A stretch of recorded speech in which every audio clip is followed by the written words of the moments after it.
आप सबको मालूम है इस देश में आजादी कैसे मिली है, कितने लोग कुर्बान हुए, कितने फांसी पे गए, कितने जिंदा जलाए गए, कितनों को मौत के घाट उतारा गया, कितने एक एक पेड़ों में कई कई सौ लाशों को लटकाया गया। मुगल शासन काल में कितना अत्याचार हुआ, अंग्रेजों ने कितना अत्याचार किया, ये आप सबको रट गया होगा। इस पीड़ा को आप महसूस करें। हमारे पूर्वजों ने ये पीड़ा कैसे बर्दाश्त की होगी। आज अखंड भारत दे के गए वो हमें दुर्भाग्य है। हमारे पूर्वज या कुछ लोग हमसे पहले आने वाले राष्ट्र को सही से संभाल भी नहीं पाए। जो शासक रहे हैं, जिनके पास सत्ता रही है, वे मात्र सत्ता भोगते रहे हैं। भारत माँ से यदि वो प्यार करते हैं तो भारत माँ टूटती नहीं। ये हमारा दुर्भाग्य है और सौभाग्य ये है कि हमें इसका दायित्व मिलेगा बहुत जल्दी। हम सब इसमें आगे आएंगे और अपने दायित्वों का निर्वहन करेंगे। हमें सबको मिलकर यह बताना होगा हम अपनी भारत माँ से कितना प्यार करते हैं। ये दिखाने की बात नहीं है, ये गरिमा की बात है, गौरव की बात है।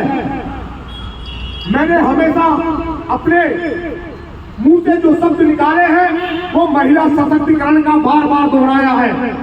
यदि भारत माँ को सुरक्षित रखना है तो महिलाओं को आगे लाना होगा।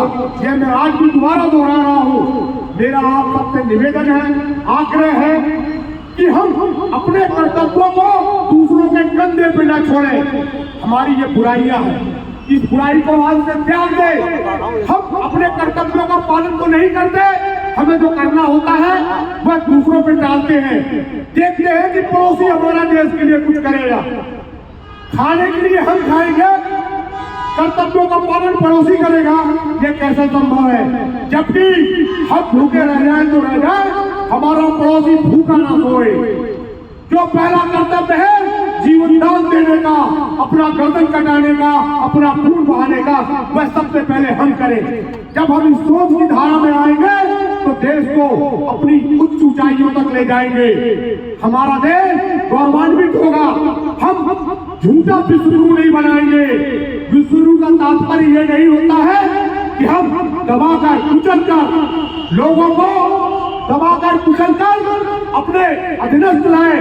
हमें उन्हें प्रेम, साहस, अपने अच्छे कर्तव्यों से उनको मोहित करना होगा।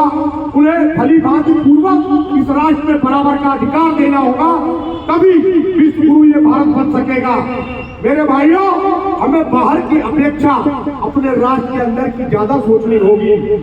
राष्ट्र के अंदर चल रही जो जातिवाद की बुराइयां, भेदभाव, अपना घर बनाए हुए हैं, लोग उससे टूट रहे हैं, डर रहे हैं, भयभीत हो रहे हैं। हमारे वो लोग जो नियम कानून बना रहे हैं वे देशपूर्ण भावना से बना रहे हैं, हमें तोड़ने के लिए बना रहे हैं। हम एक है, हमारा झंडा एक है, हमारा राष्ट्र एक है। इस राष्ट्र में कानून भी एक ही होगा, ये ध्यान रखें। हम सबका अधिकार भी एक ही होगा, हम सबकी सोच भी एक ही होगी। इसी के साथ मैं आप सबको आज के 26 जनवरी में सबको बहुत बहुत बधाइयां देता हूँ। जो संविधान निर्माण हुआ था, लागू हुआ था, उस सच्चे संविधान के लिए मैं आप सबसे कहता हूँ वही संविधान इस राष्ट्र में होना चाहिए। कुछ लोगों द्वारा बदला हुआ संविधान नहीं, जो ओरिजिनल संविधान था वो संविधान पूरी तरह कुचल दिया गया है।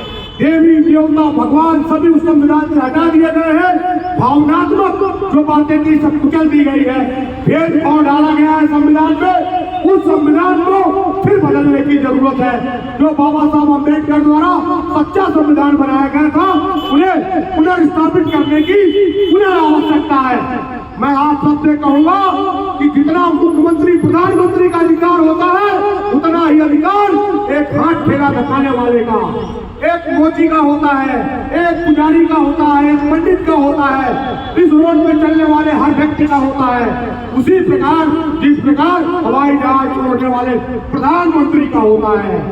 आप ये भूल जाते हैं आपकी एक वोट उसी के वोट के बराबर है। आपको आगे आना होगा। आप सबको इस देश को नया देश बनाने के लिए, सच्चा देश, अखंड भारत बनाने के लिए आगे आना होगा। आप सब आइए, आगे आइए। मैं आपको भगवा पार्टी की ओर से आप सबको आमंत्रित करता हूँ। इसी के साथ मैं अपनी बात को विराम देता हूँ। भारत माता की जय।